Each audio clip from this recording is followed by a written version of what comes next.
Allez, c'est parti, on reprend les petites vidéos. Là, je viens de croiser un Charentonais qui vient de passer devant le local et qui était très content de revoir une boulangerie bio ici à ce local. Donc, on va faire un rapide tour. Là, je te montre juste la façade extérieure en rapide et je te montre l'intérieur du local. Alors là, on a mis juste une bâche entre guillemets temporaire pour s'annoncer auprès des habitants.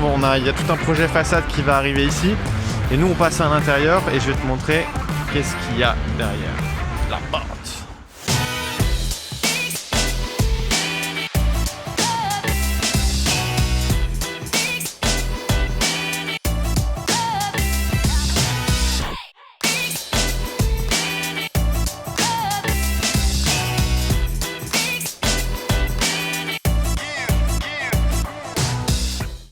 L'idée de départ avec Cléa, c'est de vous partager un maximum l'avancée du projet, que ce soit dans les bons moments comme dans les mauvais. Il s'avère qu'il y a eu pas mal de mauvais moments ces derniers mois. On a pris beaucoup de retard, on a perdu de l'argent, on a dû changer de local, on a été en procès contre notre ancien bailleur. J'y reviendrai pas dans cette vidéo, mais dans une autre vidéo avec Claire, on vous expliquera tout. Je fais un petit tour du local avant qu'on attaque les travaux et toute la partie aménagement pour le laboratoire et la boutique. Comme ça, tu auras une vue d'ensemble et on pourra faire un petit avant-après. Et puis, comme ça, vous voyez à quoi ressemble le local dès maintenant. On est parti. Donc, je vais retourner la caméra. Super. Donc, moi, je suis rentré par là, tu vois, tout à l'heure. On voit la bâche. Alors, là, tu as tout cet espace qui fait à peu près 30 mètres carrés. Ça va être la boutique, donc la boutique de Shkop. Donc, on va faire tout un aménagement. Je vais te montrer à quoi ça ressemble. Ici, bon, ça sera caché du public. Bien sûr, c'est le local poubelle qui fait sa grande taille avec les deux énormes poubelles. Donc, la boutique, tu vois, tu auras un grand espace. Et donc, on va créer un comptoir en fait. Donc, je vais essayer de mettre au mieux là, comme ça, la tac, en L. Comptoir qu'on fait faire par un menuisier.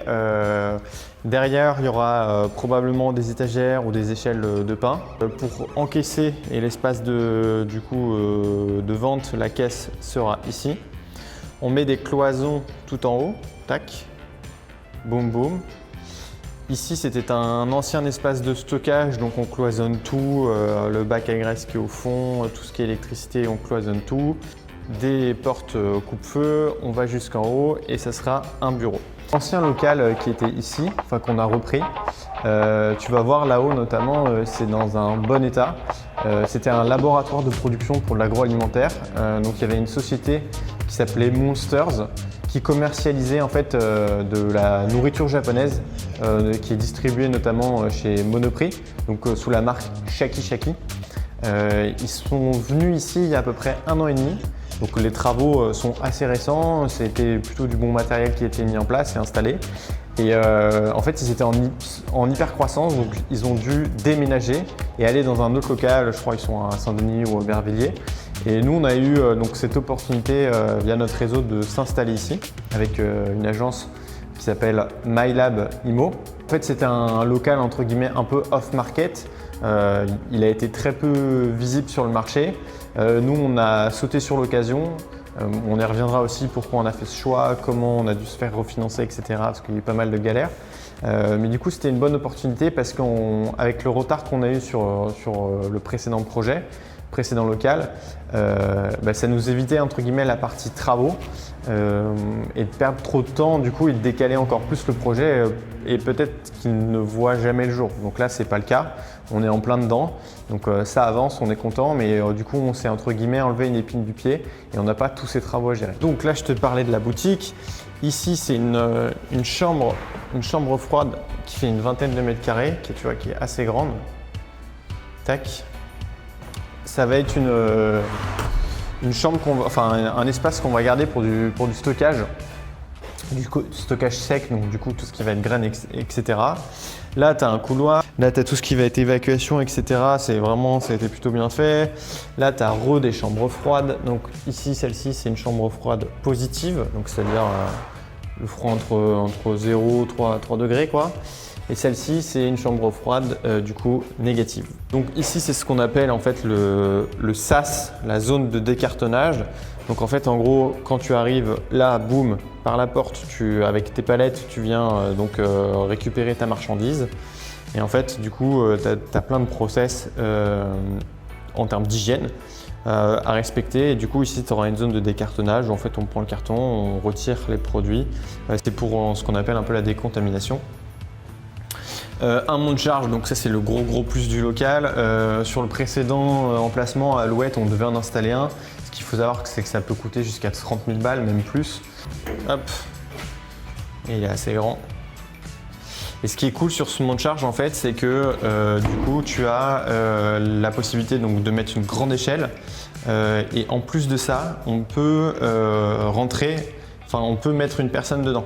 Et c'est autorisé. Donc ça c'est vraiment cool parce que sur le précédent projet on ne pouvait mettre qu'une échelle, en plus une petite échelle. Là on peut mettre pas mal de choses, donc ça va être trop bien pour soit monter des matières premières, soit réapprovisionner la boutique en pain, donc ça va être trop bien. Donc tac, là tu arrives dans un couloir, le couloir avec les vestiaires. Donc pas encore acté droite-gauche homme-femme, mais bon ça va être des vestiaires séparés, donc ça c'est toujours un gros plus. Hein. Dans les boulanges, je sais, donc il y a une douche, la douche, toilette, pareil ici il y a des toilettes. Les vestiaires, le point cool c'est que moi j'ai remarqué dans pas mal de boulangeries en fait, notamment en ville, à Paris, dans les quartiers, donc on a visité des locaux, ou dans les boulanges où j'ai pu réaliser des stages, ou enfin bref, par retour d'expérience, souvent les vestiaires c'est très petit.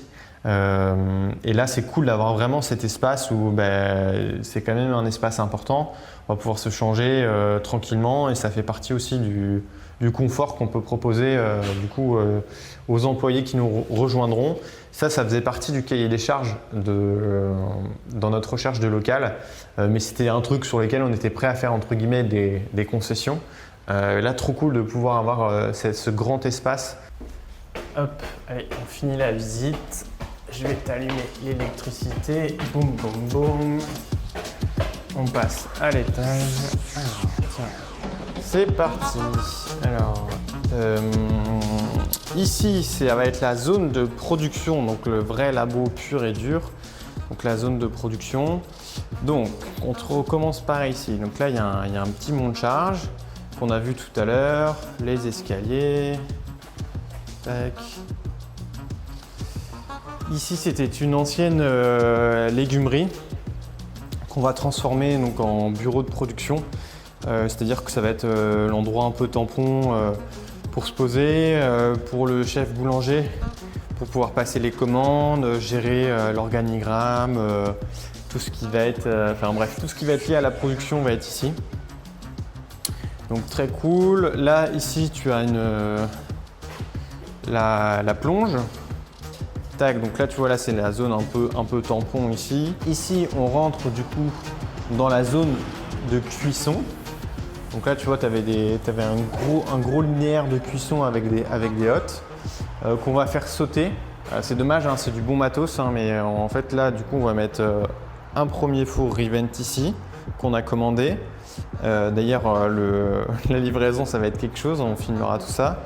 Ici du coup on mettra un deuxième four quand l'activité le permettra. Ce qu'il faut savoir c'est qu'on avait vu dans notre prévisionnel initialement on commandait 2 fours.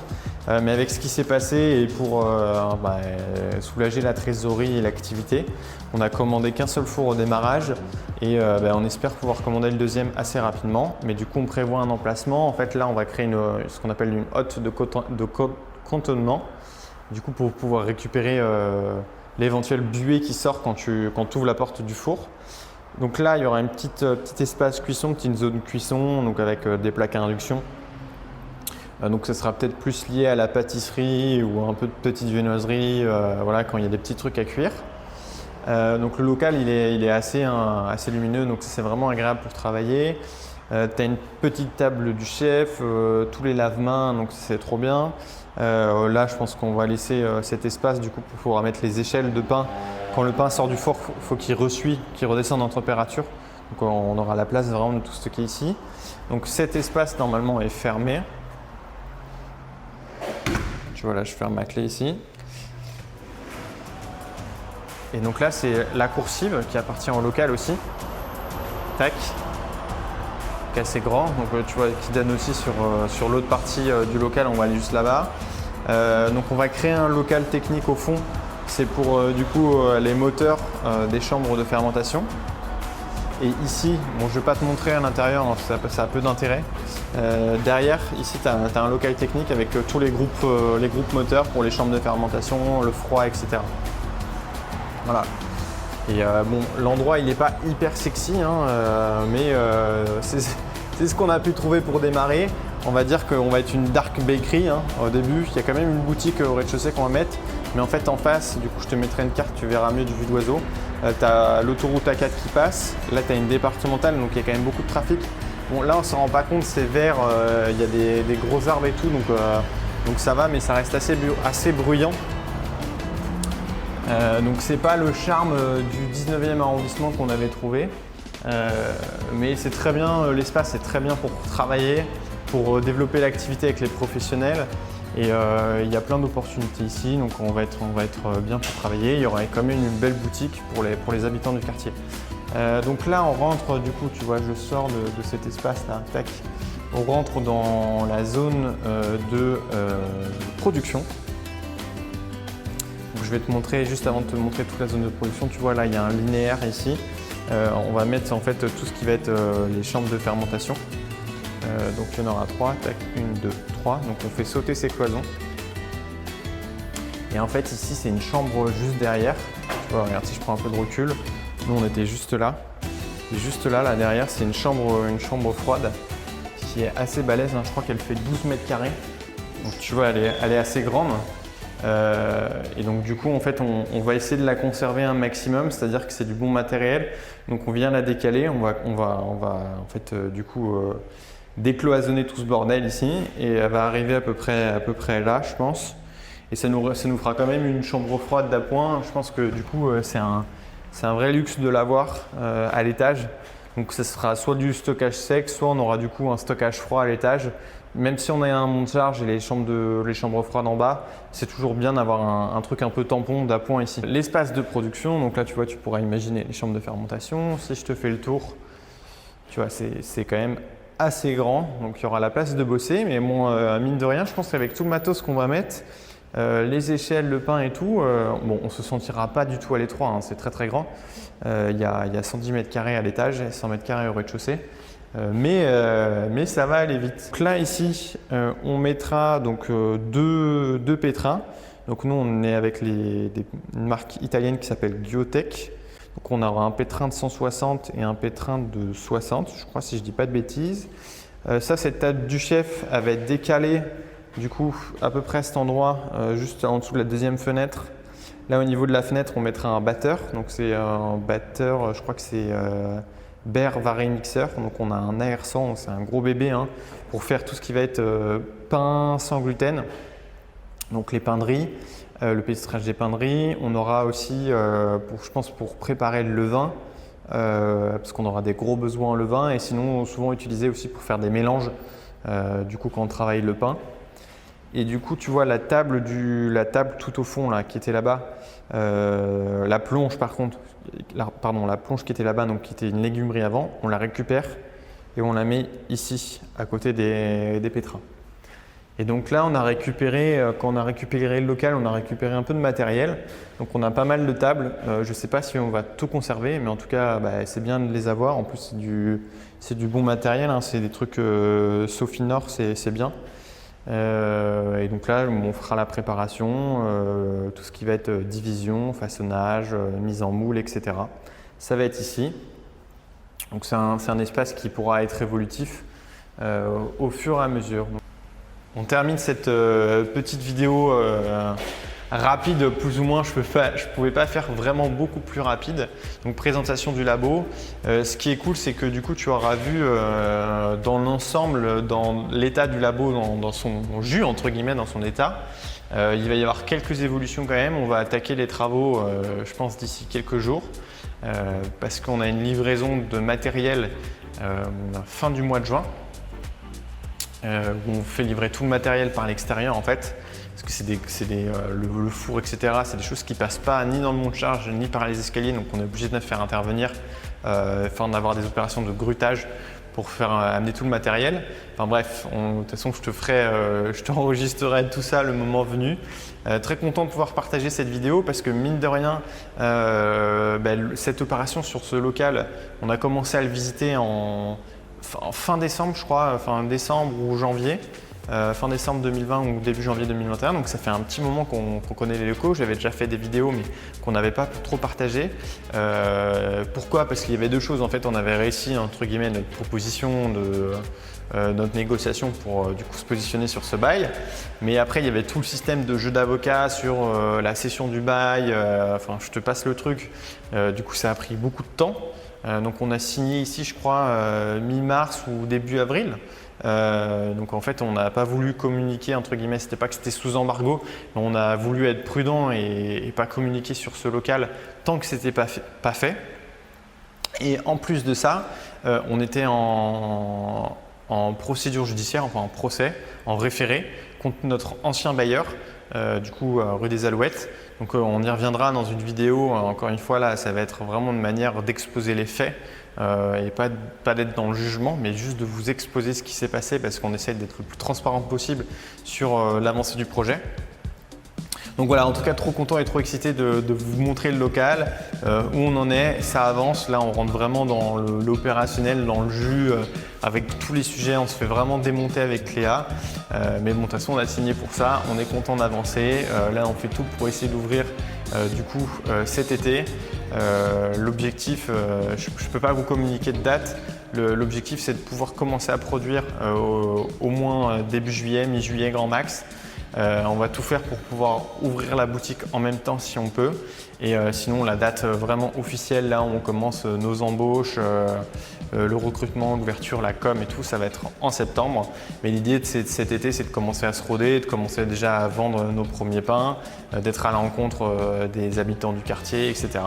Donc voilà, trop cool. Je vous dis à bientôt pour une prochaine vidéo. Je pense que la prochaine, on attaquera les travaux. Non, je pense que la prochaine, ce sera soit les travaux, soit du coup l'explication sur un peu l'historique de 2020, qu'est-ce qui s'est passé, les éléments positifs, mais aussi les gros négatifs, la perte d'argent, le précédent local, le procès, bref.